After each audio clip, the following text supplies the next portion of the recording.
What is going on, guys? So recently I came across this idea that I thought was brilliant regarding the calamities of Kaido's crew, and I talked about it in my Discord, which, by the way, if you're not in, you should check the description and join immediately. But anyway, I threw the idea around the community, and a lot of people thought it was kind of stupid, and I was really surprised by this. So I figured, you know what, maybe I'll make a video gathering all the evidence I have about the calamities so far and Kaido's crew in general, and see what you guys think about this as a possibility. And let me just tell you guys that I am super excited about this because I have been looking around, like I said, a lot for stuff related to this, and I am finding some of the craziest shit ever. I mean, it's like Oda really is just so brilliant. I cannot believe all of the references just within Kaido's crew or people affiliated with him. It's really amazing, especially since some of them were introduced far earlier in the story than Kaido himself, and it's like, how does he do this? How does Oda manage this? I can't wait to see what you guys think about this. So pretty much the entire premise of this video is I think that there is a good possibility that X Drake, and I know his name is technically pronounced Diaz Drake, and that actually is very important in this video, do keep that in mind. Diaz as in the Spanish way of saying 10. I'm going to call him X Drake because this sounds way cooler, right? Diaz Drake sounds lame. I know Tech King said like the exact same thing. Fuck Diaz Drake, S Drake sounds way cooler, so that's what I'm going to be saying. But so, I think there is a very good chance that he actually is one of the calamities now, because first of all, obviously, we know he is a part of his crew. That is pretty much confirmed at this point. And I hopefully a lot of people here are familiar with the Jack Queen King theory. If not, pretty much it's the idea that we have Jack the Mammoth, right? Jack the Drought, who is supposed to be representing the card Jack in like a standard 52 card playing deck, Jack, Queen, King, right? So people are thinking, since he's one of the calamities, maybe there is also a Queen and a King. And at first when I heard this, I was like, okay, I mean, I guess if there's a Jack, then Queen, King, I get it, but is there anything else to support this, or is this just a complete guess? And I was like, whatever.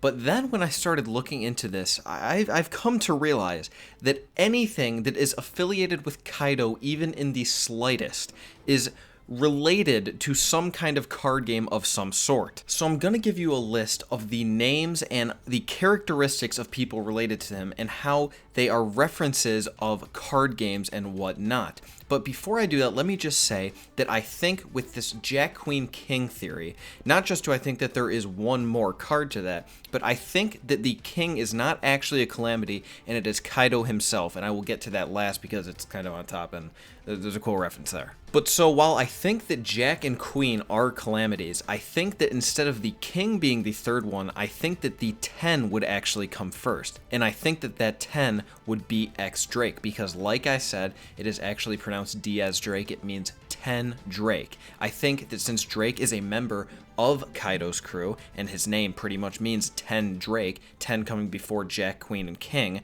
I think that he could be the weakest or just the third calamity. Doesn't necessarily have to be the weakest, I guess, but I mean, the biggest reason I was having so much trouble pitching this idea to people in the Discord is because they're saying there's no way he's strong as a Yonko commander at this point, but for one thing, he would be the weakest one most likely, and like, why would he not be strong enough? I mean, we have Luffy now kind of being referred to as an emperor, so that's a thing. He defeated kind of 2 Yonko commanders in Whole Cake Island. That just happened. And while he most likely is the strongest member of the supernovas, for one thing, I've been saying this for a while, I don't think X Drake would necessarily be that far off from him, but there's definitely other people who would say that that's, again, not too far-fetched to think they're at Yonko commander level. Let's, for one thing, think of Zoro. A lot of people, including myself, think he is extremely close to Luffy's level in terms of power, so that's another person who'd be Yonko commander level. I mean, we got Aruj, who actually defeated a Yonko commander. I know there are some idiots like my buddy Ganon who say, oh yeah, Snack should never have been a Yonko commander. Okay, he was, though. I mean, he was, and Aruj was able to defeat him, and he was even able to get up and, I guess, attempt to fight Cracker afterwards, so that's pretty decent. And I think X Drake is on the higher tier of the supernovas. I think that all the supernovas, honestly, could at least contest a Yonko commander, and I would not be surprised if X Drake was strong enough to be one. But I'll get back to talking about why he's strong enough and whatnot later in the video. First, let me give you this ridiculous list of names of people related to Kaido who have some kind of reference, whether it's their name or their characteristics or whatever. It's absolutely crazy. So let's do this in order of how interesting I think they are. Let's start with Jin Rummy. She is the woman that was alongside Sheepshead. They were in Zou.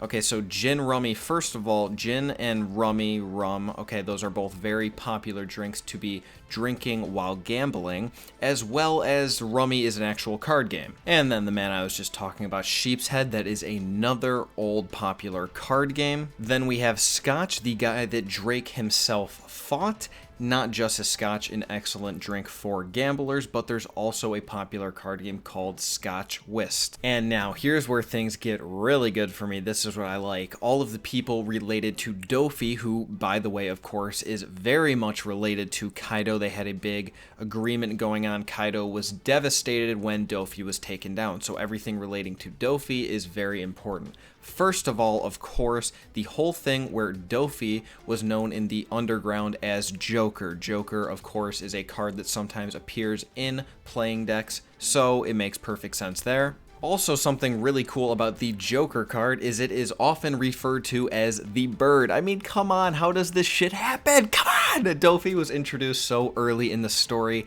as, of course, the flamingo, the bird guy. I think Luffy even calls him earlier in the story as the bird guy, right? So it's pretty cool. Then we have Caesar, who was working under Dofi and making smiles, which was the big thing between Dofi and Kaido, a very important member of that transaction. Caesar is another term, Julius Caesar, for the King of Diamonds is often called Julius Caesar, so there is that. And then Dofi's top executives, the one that knew everything about him, are also the suits, right? Even we got to see when they're sitting in their seats, they are all different suits. We have, of course, the diamonds, spades, clubs, and hearts.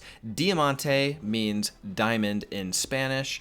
Treble means clover, which is just a club in Spanish. Corazon means heart in Spanish, which makes perfect sense, since not just is Law's fruit in the shape of a heart, but he named himself the Heart Pirate after Corazon. And as for Pika, I don't really know what was going on there. He was sitting in the spade seat, so it does make sense. But Pika does not actually mean spades in Spanish. At least I checked and it doesn't, so I'm not sure what that's about. But something really interesting is a few years ago, me and my friend Kibby Thick Fat Deluxe Special Salisbury Style were talking to our friend who actually speaks Spanish extremely well. And since we were learning, it was about the time of Dressrosa, and we were questioning, you know, Diamante we knew meant diamond, treble, Corazon, all of that. We knew this, but we weren't sure about Pika, what was going on there. And we asked him, like, does that have anything to do with Spanish? Does that mean anything? And he's like, Pika, no, I don't, that's not a word or anything.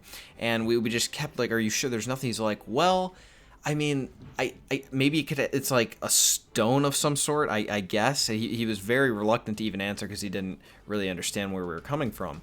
But that's pretty interesting, right? Pika having to do something with stone. I'm not sure exactly there. Maybe somebody watching this actually does speak Spanish extremely well. Maybe that's their native language. They have some idea of Pika having something to do with stone. I don't know. He knew nothing about One Piece. He knew nothing about what we were talking about. So we thought that was pretty interesting that Pika had something to do with stone, if not spades. So there is that. And before we get into the best ones with the Calamities, and I would just like to throw in there, I know Ace doesn't have anything to do with Kaido at all, but he was known as the Spade Pirates, and the Ace of Spades is known as the Death card, which, right, you know, Ace is fucking dead, and no one ever dies in One Piece. So I think there might have been something going on there, which, again, is just so ridiculous with Oda. Now, while I couldn't get anything related to the playing card 10, some kind of cool nickname it has, of course, I just think that X Drake fits in there well. If X is supposed to mean 10 because it's the Roman numeral, then sure, he should fit in the 10 slot. And as for the Jack card, it is often referred to as Fishhook, which is very cool because first of all,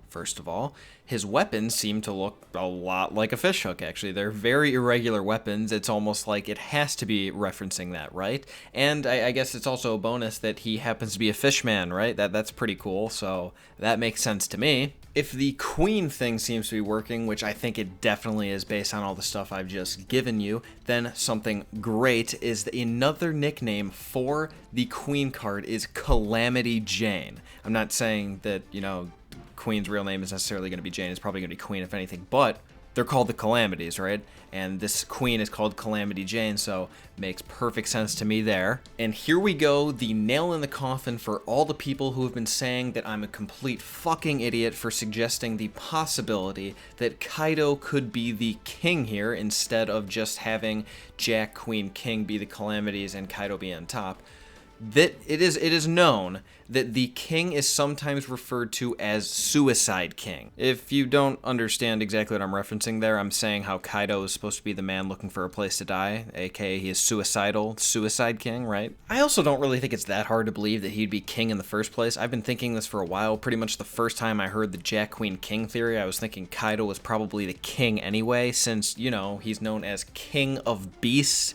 It just seems it would be a little redundant to me if Kaido is known as King of Beasts and then he also has a guy under him who's called King. I don't know. I always just thought that was really weird that people thought that. And just another little bonus for Kaido. I might be stretching it here, but I think it's kind of decent. His weapon, his clubbish kind of thing, looks a little bit like a blackjack, like the weapon, which also is the name of a card game, but I don't know like how many puns Oda's trying to make here. I'm just saying it kind of looks like the blackjack weapon, but it could also be related to the card game. So, not just do I think all of that does a pretty good job of solidifying the Jack, Queen, King theory, but I think it kind of has to mean that King would equal Kaido, right? And I don't even know why people were questioning that so strongly in the first place. I think this really does seal the deal, though. And so, if Kaido has to be the king, and there is a Jack and Queen Calamity already, that means that we need one more, because there's 3 total. And if we have Jack and Queen, and above that is King, we can't go that direction, and it's not going to be Ace. Come on, it's not going to be Ace. That doesn't even make any sense in terms of order. What if we go down, and X Drake is equal to 10, and he is the weakest of the Calamities, which would be quite reasonable. Now, I think I've made a pretty good case for how this fits very well into the naming scheme of Kaido's crew and his affiliates, but I think that a lot of people still, especially in my Discord from what I saw, seem to think that there's no way this is possible simply because Drake is not strong enough to be a Yonko commander. But while I have been researching for this video, I have been looking a lot at X Drake and everything we have seen from him, and I think there is actually a strong possibility based on everything we knew about him in Sabaody that he could have actually been the strongest supernova at the time. I have 4 main reasons for thinking this, the first one being that he walks into Sabaody with a 222 million bounty being the 4th highest. Now, that is not the highest or anything of the sort, but first of all, okay, he was not declaring war on the government like Luffy. He was not taking down CP9 members. He wasn't given a chance like that. And in the case of Kid, he was not attacking civilians like we know. That's the reason that his bounty was so high, supposedly. And then Basil Hawkins was also higher, but I do think he's a pretty strong supernova, I guess. And I really the big thing here, the big thing with the whole bounty, why it's not really super duper high, but it is still very high compared to most of the supernovas. But I think he had just recently become a pirate. We don't really know exactly how long it had been, but I think he was pretty new considering Rouge's perception of him, I guess. Another important thing that happened was that he completely whooped a pacifista's ass. All of the supernovas were having a very difficult time dealing with them. Even the Straw Hats had no way of dealing with them, really. But Drake just comes in and pretty much one-shots one. It's not like it was completely destroyed, but, I mean, he really beat its ass, and that was pretty impressive. No other supernova was able to do that at the time, so, I mean, come on. And the last reason, and possibly the most important, and I think I only said 3 things, and I said I was going to say 4, but shut the fuck up! So I am almost 100% positive that he had Haki at the time. And the reason I am able to say this is actually thanks to all the people telling me on my last video that I'm a complete idiot. Pretty much what happened was I stated that it is far from confirmed that Kobe has double Haki. He definitely has observation, but we cannot be 100% sure that he has armament, and a lot of people ripped me to shreds. Maybe I'm right, maybe I'm wrong, but I guess if so many people think he has armament, let's go with that for now. So first of all, he is a captain, right? And the lieutenant commander, Helmeppo, said, you know, your color of arms is crazy. Or not your color of arms, your color of observation.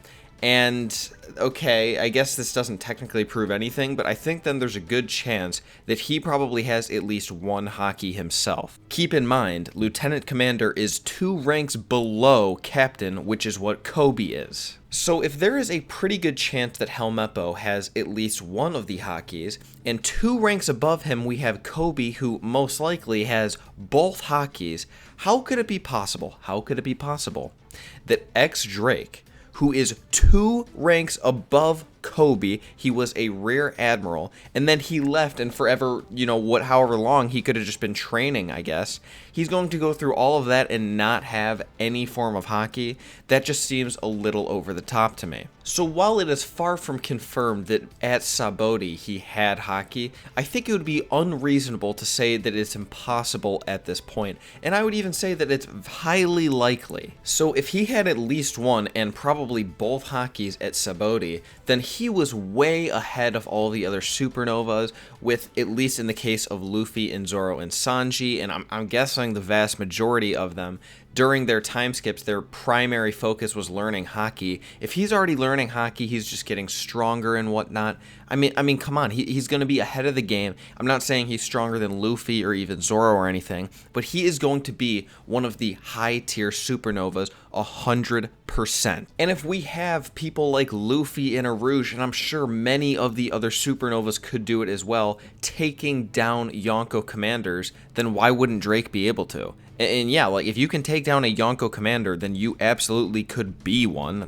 How does that not make sense? Not to mention, in this particular theory, he would be the weakest of the Calamities. So again, it's not that far-fetched. He would be weaker than Jack. And I think Jack is a complete monster, but I don't think he's completely over the top or anything. I mean, I made a video of Katakuri versus Jack. Granted, it wasn't that good of a video because we don't know much about Jack, and at the time of me making it, we didn't know much about Katakuri either.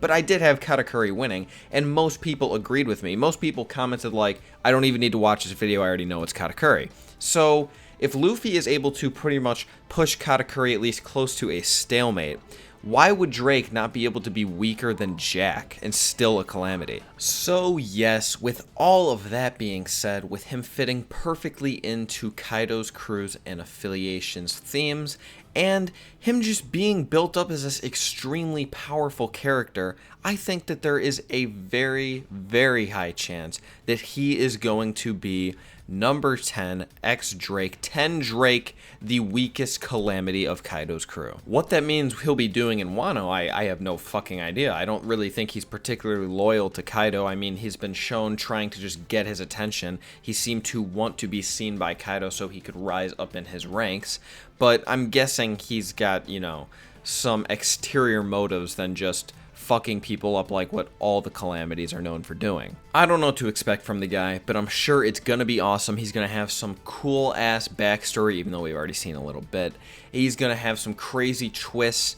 It's gonna be fantastic. I cannot wait for Wano. If you enjoyed this video, remember to give it a thumbs up and subscribe if you haven't already. Remember to leave me a comment letting me know what you thought about this video. If this theory is just completely over the top, there is no way that Kaido is ever going to recruit someone like Drake to be a Calamity. He is far too weak. He is not brutal enough like the others. There's just no way. Also, if you haven't already, make sure to check the description for the link to my Discord. We have a lot of awesome discussion going on there every single day, and I'm actually working on this new cool thing where a lot of the captains in the Discord have their own crews and whatnot, and we're going to have some teams, and it's going to be put into a video with this whole debate kind of thing for One Piece. Really hard to explain. You kind of got to get in there and see what it's all about. It makes a lot more sense if you ask the captains exactly what's going on. I hope you guys have an excellent rest of your day, and I'll talk to you on Friday.